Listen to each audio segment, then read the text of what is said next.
প্রিয় শিক্ষার্থীরা, আজকে এসেছি আরেকটি গুরুত্বপূর্ণ ক্লাস নিয়ে। এসএসসি আইসিটি তৃতীয় অধ্যায়ের একটি গুরুত্বপূর্ণ বোর্ড প্রশ্ন সমাধান। অর্থাৎ আমি যে ক্লাসগুলো নিয়ে থাকি ধারাবাহিকভাবে, সেগুলোর প্রতিটি যে প্রশ্নগুলো আমি সলভ করে দিচ্ছি তোমাদেরকে, সেটি বোর্ড কোশ্চেন হোক বা অন্য কোনো টপিক হোক, প্রত্যেকটা কিন্তু গুরুত্বপূর্ণ।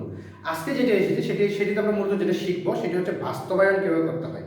অর্থাৎ যেহেতু তোমাদের পরীক্ষা খুব সন্নিকটে, এই প্রশ্নের মাধ্যমে কিন্তু দুটি কাজ আমি তোমাদেরকে করে দিব। একটি হচ্ছে বাস্তবায়ন কীভাবে করতে হয় এবং সরলীকরণ কীভাবে করতে হয়। চলো কথা না বাড়িয়ে ক্লাসে চলে যাই। প্রথমে ক্লাসে দেখার জন্য অগ্রিম ধন্যবাদ দিয়ে দিচ্ছি তোমাদেরকে।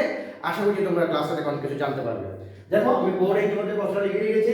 বোর্ড প্রশ্ন 10 নম্বর 2024, অর্থাৎ 10 নম্বর 2024 প্রশ্নটি তোমাদের সবার কাছে আছে, তোমাদের টেস্ট পেপার আছে। আমি সমাধানটা করে দিচ্ছি।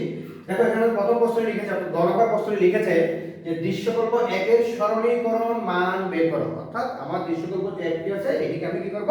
সরলীকরণ করব। এখন সরলীকরণ করার জন্য অবশ্যই তোমাকে বুলিয়ান যে উপপাদ্যগুলো সেগুলো অবশ্যই জানতে হবে এবং শিখতে হবে অথবা মুখস্থ করে নিতে হবে। ঠিক আছে, আমি সেটি করব। এরপরের কোর্সে দৃশ্যকল্প 2 এর আউটপুটের যে গেটটির সাথে সাদৃশ্যপূর্ণ তার ন্যান্ড গেট দিয়ে বাস্তবায়ন করো। এইটি হচ্ছে আসলে আজকের মূল টপিক। বাস্তবায়নটা আমরা কিভাবে করব?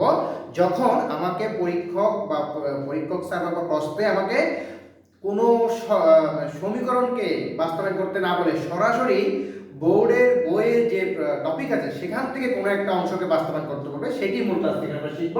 তো চলো আমরা চলে যাই প্রথমে আমাদের যে ইয়াটি রয়েছে সহজে, সেখানে চলে যাবো। দেখো, আমাদের সরলের দৃশ্যকল্পের সরলের মানটা কি? P Q R plus P Q not R plus P not Q R plus P not Q not R. দেখো, এখানের মধ্যে আমাদের মোট টোটাল 4টি অপশন। কয়টি অপশন আছে? আমাদের 4টি অপশন রয়েছে, 4টি জিনিস রয়েছে। খেয়াল করো, আমরা যদি এখানের মধ্যে চিন্তা করি, এখানে আমার দুটো জিনিস কমন আছে, একটা হচ্ছে পি, একটা হচ্ছে আর। তাহলে আমরা পি এবং আর কে যদি কমন নিয়ে নিই, এখানে আমার থাকবে Q plus Q not plus, এখানে দেখো আমার দুটো কমন আছে, একটা হচ্ছে পি নট আর হচ্ছে আর। তাহলে এখানে কমন নিব কাকে? পি নট এবং আর কে কমন নিব। পি নট আর কমন আমার কি থাকবে? তাও কিউ প্লাস কিউ নট। তাহলে দেখো, দুটোতে কিউ প্লাস কিউ নট আছে, আর কিউ প্লাস কিউ নট মানে হচ্ছে 1, কিউ প্লাস কিউ নট মানে হচ্ছে কত? 1। তাহলে 1 যদি হয়ে থাকে, তাহলে এখানে পি আর ইনটু 1 এবং প্লাস এখানে হবে পি নট আর ইনটু 1। কেন হবে? কারণ আমরা জানি a প্লাস a নট সমান সমান হচ্ছে 1। এই উপপাদ্যগুলো তোমাকে অবশ্যই মুখস্থ করে নিতে হবে এবং শিখতে হবে। তাহলে দেখো, এখানে আমার কাজটা আরো সহজ হয়ে গেছে। তাহলে কি থাকতেছে? P R plus P not R. এখন যদি আমি আবার এখান থেকে যদি আমরা আর কে কমন নিই, আর কে কমন নেওয়া কি থাকবে? P plus P not. দেখো, একই রকম, অর্থাৎ আবার আর ইনটু 1 সমান সমান 1। দেখো, খুব সহজ একটা জিনিস। এইটুকু করতে পারলেই কিন্তু তুমি 3টি নাম্বার পেয়ে যাবে পরীক্ষায়। দেখো, খুব সহজ, একেবারেই সহজ বলতে গেলে। শুধু একটা জিনিস তোমাকে যেটা মুখস্থ করে রাখতে হবে, সেটি হচ্ছে তোমার যে বুলিয়ান উপপাদ্যগুলো আছে সেগুলো, অর্থাৎ যোগের অপারেশনগুলো, গুণের অপারেশনগুলো, অর্থাৎ এন্ড অপারেশন, অর অপারেশনগুলো, এবং তোমার যে ডি মর্গান উপপাদ্য আছে সেগুলো, এবং বিনিময় উপপাদ্যগুলো, এগুলো করলে তুমি কিন্তু পেয়ে যাচ্ছ। তাহলে দেখো, এটা একেবারেই সহজ ছিল এবং খুব সহজে 3টি নাম্বার আমরা এখানে পেয়ে যাব। এরপর আসি, এটা এখন থাকলো এখানে আমাকে বলেছে যে দৃশ্যকল্প 2 এর আউটপুট। তাহলে দৃশ্যকল্প 2 হচ্ছে এটি। তাহলে আমাকে পি এর আউটপুটটাও বের করতে হবে। আমি পি এর আউটপুটটা বের করব, ভালো কথা। তাহলে পি এর আউটপুট বের করার আগে আমি এখানে দেখি আমার লজিক গেটটা কি অবস্থায় আছে। দেখো, এখানে খুবই সহজ, কিন্তু একটু যদি তুমি খেয়াল করো খুবই সহজে তুমি বুঝতে পারবে। দেখো, এখান থেকে রেখা এসেছে, অর্থাৎ আমার x থেকে, তাহলে আমি একটা x পেলাম। এখান থেকে এসেছে, তাহলে এটা y থেকে, তাহলে আমি এখানে একটা y পেলাম। এটাকে আমরা x y লিখেছি কেন? কারণ আমার গেটটি হচ্ছে AND গেট, আর এটি সমান আছে সেজন্য এটি গেট AND গেট। এরপর দেখো, এখানে এটি পেলাম হচ্ছে যে x নট, এখানে এটি পেলাম হচ্ছে তোমার y নট। তাহলে আমরা এই দুটো পেয়ে গেলাম। এই দুটো বের হয়ে আবার কি অর অপারেশন, অর্থাৎ যোগের মাধ্যমে। তাহলে যোগের মাধ্যমে যদি থাকে, আমার কি হয়ে গেল? xy, আর এদিকে হচ্ছে প্লাস x নট এবং y নট। তাহলে আমরা এটাকে ইরেজ করে ফেলি, আমরা ইরেজ করে আমরা এখানে আমরা আমাদের মানটি লিখি আমরা আগে। তাহলে আমরা এখানে এখন আমাদের কি লিখবো? আমাদের পি এর মানটি লিখবো। আমরা পি এর মানটি লিখলাম। পি এর মান কি দাঁড়ালো? xy পি মানে দাঁড়ালো X Y plus X not এবং ওয়াই নট। দেখো এখান থেকে আমি অলরেডি তোমাদেরকে দেখিয়ে দিয়েছি কিভাবে বের হয়।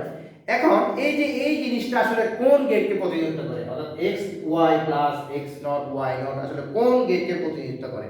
এটি হচ্ছে আমার এক্স নট গেট, এটি হচ্ছে আমার কি গেট? X not get. কারণ আমরা জানি এক্স নট গেট সমান সমান হচ্ছে কি, আমরা যদি এক্স কে দিয়ে লিখি যেটা এক্স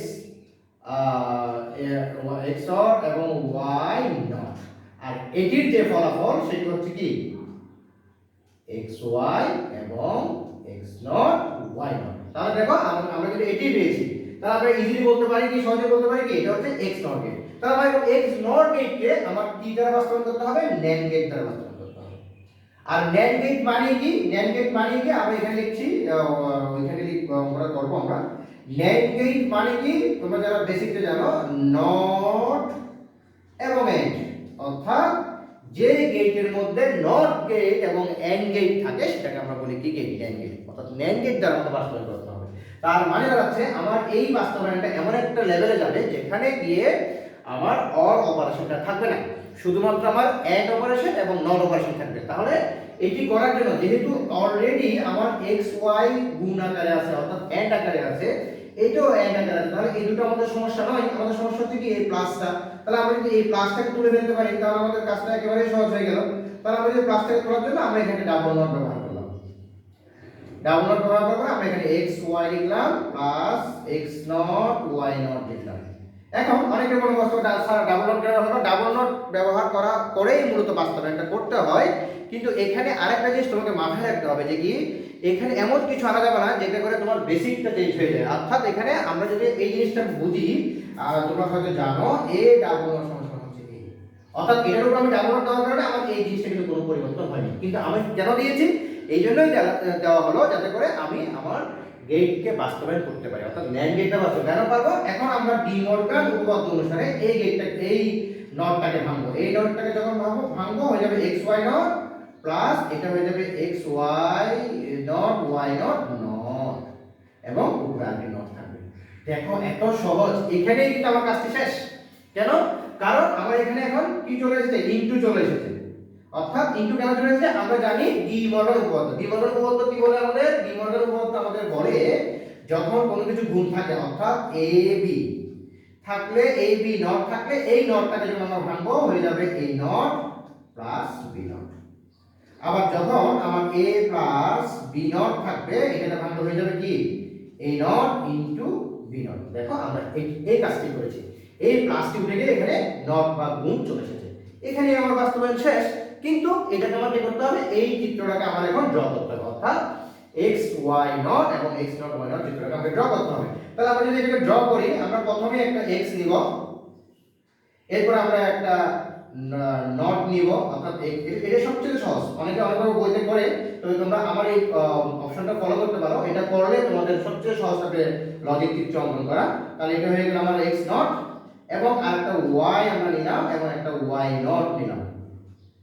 এটা খুবই ইজি, y নট দিলাম। এখন প্রশ্ন হলো স্যার আমরা কেন নিলাম? কারণ হচ্ছে আমার এখানে একটা এখানে x y আছে singly, x not y not আছে। তাহলে আমরা প্রথমে কি করব? এখানে আমার একটা x আছে একটা y আছে, তাহলে আমরা একটা x থেকে নিব একটা y থেকে নিব, নিয়ে আমরা এটাকে ইনটু করব। কেন করব? কারণ যেহেতু এটা গুণ আকারে আছে, কিন্তু x y এর উপর আমাদের এখানে কি আছে? নট আছে। তাহলে নট থাকার কারণে আমি এখানে একটা গোল চিহ্ন দিয়ে এখানে নটটা বের করলাম।